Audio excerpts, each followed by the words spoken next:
In your book, in your first book, you famously had a subchapter about, I can't remember exactly how you articulate it. Let's see if I can find it. Right. You can't have flow without problems. So one school of thought around flow is, hey, if I'm encountering problems, it must not be my destiny. I Right. should stop and find something that's easier so I can flow better. I'm with you. For me, it's not about having a quote unquote easy life. It's about having a fulfilling life, even when it's hard, even when it's challenging. Because for me, hence the name of the podcast, Noble Warrior. It's Yeah. about leaning to one's discomfort Yeah. for the sake of growth and self-actualization. Yeah. So if you can underline that a little bit, it may be arguing for or against this person who thinks, hey, it's too hard. It shouldn't be this hard. If I'm truly on purpose, if I'm truly in flow, it should be easy. Let me tell a story that ties back into Nassim Taleb's book too, about the 10x thing, the investment of 10x of That's your right. That's right. Okay. portfolio Sure. into the high stakes stuff and then keeping the rest of it safe. In short, my experience is that life is asking me for a commitment in a direction in order to bring me then the needed steps. So the safe path of like, I'm going to invest 10% of my time in this new hobby, and the rest of my time, 90%, I'm going to focus on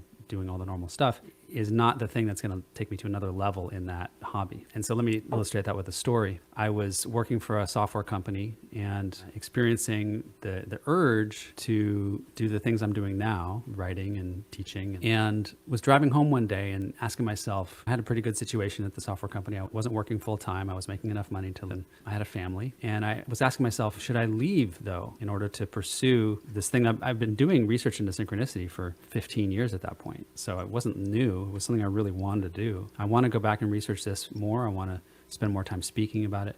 And in the car, I called my coach. And with the coach, I argued for myself that I really didn't have any obstacles right now stopping me from doing those things. So I could stay in the job. There was no conflict. It wasn't like I was being offered a chance to do something for my speaking or my book, but I was too busy at work. Like I could do both. And so I argued myself into this state of, I can do both. I'm just going to wait and see. That week, the following week at work, a good friend of mine left. Things got shaken up quite substantially. A good friend left. As a result, someone else was let go, and we had vacancies sort of in the leadership. And there was a lot of change that suddenly happened. And then I was asked to step into one of those leadership roles.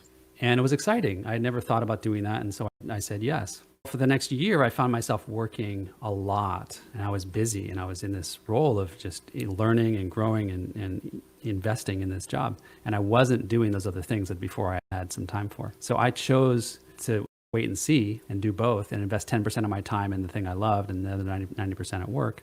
And it ended up turning into a situation where I had to invest 110% at work. And it wasn't until a year later when things, I would say, weren't flowing, or they were flowing in a direction that I knew I didn't want to go anymore, getting more and more intense in ways that I could control less and less, that I decided this was evidence for me that I did need to choose carefully what I wanted to do with my life. And that was the point at which I chose to leave the job and ended up going back to grad school and getting a degree. And that all worked out with little breadcrumbs along the way to help me make that transition. So I'm not sure if I touched into the question. Would you remind me what the question here was?